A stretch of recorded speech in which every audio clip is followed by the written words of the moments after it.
Last जो video हमारा बना था वो उसमें आपका स्प्लिटिंग एरे का हम लोग बनाए थे। वन डायमेंशनल एरे को हम लोग कैसे स्लाइस करते हैं, कैसे उसका सबसेट्स हम लोग निकालते हैं, ठीक है। उसमें टू डायमेंशनल का भी है, टू डायमेंशनल का हम वीडियो बना करके आपको भेज देंगे, प्रैक्टिकल वीडियो।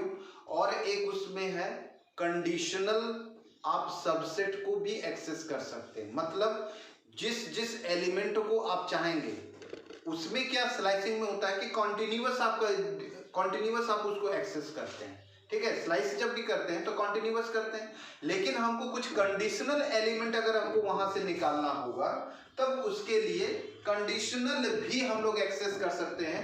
उसके लिए numpy सब में कुछ फंक्शंस दिए हुए हैं, मैथमेटिकल फंक्शन और कंडीशन लगाने के लिए, और उसके द्वारा हम लोग उसको एक्सेस कर सकते हैं, ठीक है। तो इन सब का प्रैक्टिकल वीडियो बना करके भेज देंगे तो कि ज्यादा आपको समझ में आएगा, क्लियर हो जाएगा प्रैक्टिकली, ठीक है। और अभी जो यहाँ पर अभी हम बतला रहे हैं वो है ज्वाइनिंग टू और मोर एरे। दो एरे का हम लोग सीख जाएंगे तो उसमें जितना भी एरे आप डालोगे सारा ज्वाइन होगा। तो उसके लिए numpy पैकेज में हमारे पास 3 फंक्शन दिया गया है, ठीक है। जिसमें पहला है h स्टैक, ठीक है, h स्टैक, और दूसरा है आपका v स्टैक, और तीसरा है आपका कॉनकैटेनेट, ठीक है। ये तीनों फंक्शन काम कैसे करते हैं? सबसे पहला h स्टैक, जिसको हम लोग हॉरिजॉन्टल ज्वाइनिंग ऑफ टू और मोर एरे करेंगे, ठीक है। लेकिन इसमें एक कंडीशन है कि जब हम लोग हॉरिजॉन्टल ज्वाइनिंग करेंगे तो इसका एक कंडीशन है, और वो कंडीशन क्या है कि नंबर ऑफ रोज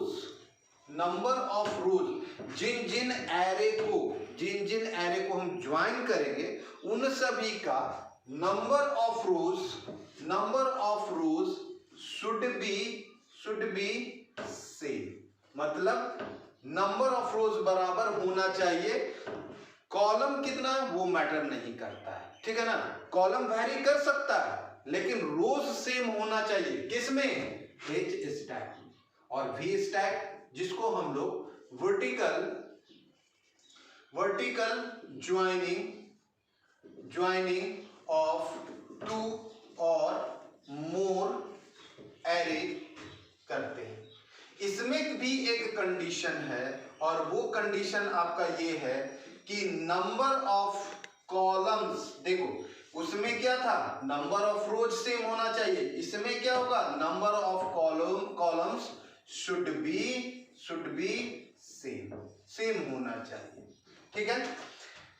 इसमें हो गया नंबर ऑफ कॉलम सेम होना चाहिए, इसमें नंबर ऑफ रोज सेम होना चाहिए। और कॉनकैटेनेट में ये आप H स्टैक भी कर सकते हो और V स्टैक भी कर सकते हैं, ठीक है ना।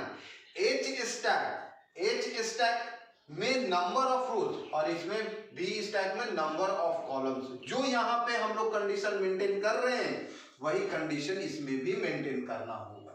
आप लोगों को हम बताए होंगे, ये कॉनकैटेनेट फंक्शन के लिए हम एक्सप्लेन कर रहे हैं कि टू डायमेंशनल एरे में एक्सिस जो बहुत पहले आपको नोट्स में हम दिए थे, फर्स्ट नोट में पहला वाला पेज से आप देखना, 1 से 8 तक के पेज में देखना कि आपको वो एक्सिस के बारे में पता होगा कि बताए होंगे कि एक्सिस होता क्या है।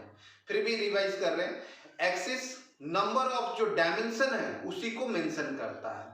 तो आपका जो ये एक्सिस है, ये आपका जो एक्सिस है वो है आपका 0, और ये है क्या, वर्टिकल, ठीक है ना। इसको हम लोग वर्टिकली बोल रहे हैं, और एक्सिस 0 है तो इसमें क्या होगा, नंबर ऑफ रोज है ना। तो ये वर्टिकल है तो इसमें क्या लगेगा, V स्टैक लगेगा, ठीक है। और ये जो आपका है वो है आपका H स्टैक, सॉरी ये आपका एक्सिस कौन सा होगा, तो ये है आपका एक्सिस 1, और ये एक्सिस 1 ये क्या है, हॉरिजॉन्टल है, तो यहाँ पे आपका H स्टैक लगेगा, ठीक है ना। ये एक्सिस इसमें यूज होने वाला है। अगर हमको एच स्टैक करना होगा तो यहाँ पर एक्सिस 1 लेंगे, और अगर भी स्टैक करना होगा तो हम लोग एक्सिस 0 लेंगे। लेकिन दोनों में से आप जो भी लीजिए उसका कंडीशन आपको मेंटेन करना पड़ेगा, ठीक है ना। अब देखो ये तो आप समझ गए। अब ये इसी को हम एग्जाम्पल के थ्रू समझाएंगे। इसका सिंटैक्स वगैरह सब कुछ आपको किताब में नोट्स में हम आपको दे दिए हैं, उस नोट्स को देखना, उसका सारा आपको सिंटैक्स से क्लियर हो जाएगा, ठीक है। और फिर इसका प्रैक्टिकल वीडियो भी बना करके हम आप लोगों को भेज देंगे, ठीक है। तो अब ये देखो, और तीनों फंक्शन हम इसी एग्जांपल में यूज करने वाले हैं, है ना। तो थोड़ा ध्यान देना। पहले लाइन में हम लोग क्या लिखते हैं, इंपोर्ट numpy as empty, हो गया। ये पैकेज को हम लोग इंपोर्ट कर लिए। दो तो एरे क्रिएट करेंगे, ar1 np डॉट एरे, और ब्रैकेट में 1 2 3 4, ठीक है। ये एक रो हो गया, 5 6 7 8 ये 2 रो हो गया, ठीक है। और यहां पर ar2 ले रहे हैं np डॉट एरे, और यहां पर 11 12 13 14 ये फर्स्ट रो हो गया सेकेंड वाले एरे का, और 15 16 17 18 ये हो गया आपका दूसरा रो, ठीक है ना। और इसमें देखो ये आपका एक एरे बन गया, और ये आपका एरे बन गया 2 डायमेंशनल एरे, ठीक है ना। ये 2 डायमेंशनल, ये भी 2 डायमेंशनल। ये इसका ऑर्डर 2,4, ठीक है, और इसका भी हम लोग 2,4। हम यहाँ पे आपको सेम रो सेम कॉलम ले रहे हैं ताकि आपको कंफ्यूजन नहीं हो, आप अच्छे से समझ लो। उसके बाद आप चेंज करके कॉनकैटेनेट करके देखना। जैसे इसमें आप 3 रो कर देना, इसमें 2 ही रो रखना, और फिर उसको एच स्टैक करके देखना, आपका नहीं होगा, एरर मैसेज देगा। इसमें क्या करना, एक कॉलम बढ़ा देना, और उसमें वो कॉलम उतना ही कॉलम रहने देना, 4 है तो इसमें 5 कर देना, और भी स्टैक करके देखना, नहीं होगा, एरर मैसेज देगा, ठीक है। तो ये प्रैक्टिकल में आप लोग करके देखना कि कब एरर दे रहा है, कब एरर नहीं दे रहा है, ठीक है ना। इससे आपका कॉन्सेप्ट और ज्यादा क्लियर हो जाएगा। हम यहाँ पे इसलिए सेम ले रहे हैं ताकि अभी कंफ्यूजन आपको नहीं होगा, समझ में आ जाएगा, ठीक है। तो यहाँ पर ar3 is equals to np dot h stack करेंगे किसको, ये दोनों एरे को, ar1 और ar2 सिंपली ऐसे पास कर दोगे, हो गया। फिर ar4 ले रहे हैं equals to np dot h नहीं v stack ar1 comma ar2 कर दिया, और फिर ar5 ले रहे हैं, ठीक है ना। ar5 बीच बीच में प्रिंट करवाते जाओ ताकि आपको आउटपुट क्लियर होते चला जाएगा कि ये वाला किए तो इसके बाद ये आउटपुट दे रहा है, तो ये आउटपुट कैसा दिखेगा। ये 4 का हो गया। अब ar5 में हम ले रहे हैं कॉनकैटेनेट, ठीक है। देखो जो ये आउटपुट दे रहा है वही आउटपुट यहां के लिए आप क्या करोगे, ar1 ar2 हो गया, ठीक है ना। ये चीज यहां पे हो रहा। अब इसमें एक एक्सिस भी लेना होता है ना। वो एक्सिस आप क्या लोगे, एक्सिस 0 किसके लिए बताए थे, वर्टिकल के लिए, और एक्सिस 1 किसके लिए बताए थे, हॉरिजॉन्टल के लिए। तो यहाँ पर एक्सिस 1 लेना होगा हॉरिजॉन्टल के लिए, ठीक है ना।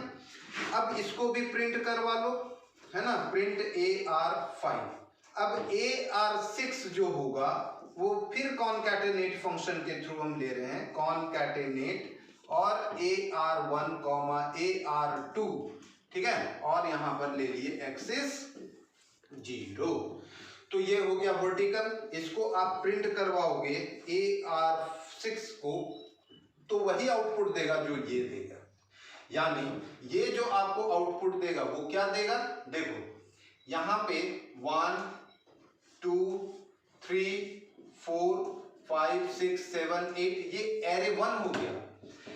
एरे 2 ये वाला जो है आपका यहां पर 11 12 13 और 14 ये हो गया, और इसी को फिर यहाँ 15, 16, 17, 18 ये हो गया हॉरिजॉन्टल, मतलब इस तरह से आपका दोनों को क्या किया, ज्वाइन किया। तो अगर मान लो कि एक रो और आगे बढ़ा देते तो ज्वाइन होता, इसमें 3 रो है, इसमें 2 रो है, तो ज्वाइन तो नहीं होता, एरर मैसेज देगा, ठीक है ना। उसके बाद जब हम लोग वी स्टैक कर रहे हैं, जब हम लोग वी स्टैक करते हैं तो इसमें आपका पहला वाला रो का आपको दिखाएगा, पहला वाला एरे को 1 2 3 4 हो गया, फिर 5 6 7 8, और इसमें नीचे आ जाएगा वर्टिकल, देखो है ना, इसीलिए हम अलग अलग करके आपको ज्वाइन करके बतला रहे हैं ताकि समझ में आ जाए। 11 12 13 14 15 16 17 18, तो ये हो गया V स्टैक, ये हो गया H स्टैक, और यही आउटपुट इसका ये हो जाएगा, इसका आउटपुट ये वाला है ना, जब आप करोगे। अच्छा ठीक है, ये जब हम लोग एक्सिस 0 लिए तो इसका आउटपुट आपको ये मिलेगा, जब हम एक्सिस 0 लेंगे तो ये मिलेगा। कॉनकैटेनेट में एक्सिस 0 मतलब हॉरिजॉन्टल, और हॉरिजॉन्टल का मतलब H स्टैक, और H स्टैक का मतलब ये आउटपुट। अगर हम यहाँ पर एक्सिस 0 ले लिए तो ये हो गया आपका क्या, वर्टिकल, और वर्टिकल का मतलब क्या हो गया, V स्टैक, और V स्टैक का जो आउटपुट होगा वही इसका भी आउटपुट होगा। तो इससे आपको पूरा क्लियर हो जाता है कि हम जो यहाँ पर V स्टैक और H स्टैक और कॉनकैटेनेट फंक्शन ले रहे हैं, ये तीनों में V स्टैक और H स्टैक इंडिविजुअल हो गया, हॉरिजॉन्टल स्टैक के लिए, वर्टिकल स्टैक के लिए, और कॉनकैटेनेट में हम दोनों को एक साथ ले सकते हैं, ठीक है ना। अब हम लोग पढ़ेंगे नेक्स्ट वाले वीडियो में स्प्लिटिंग, ठीक है, स्प्लिट कैसे करते हैं किसी भी एरे।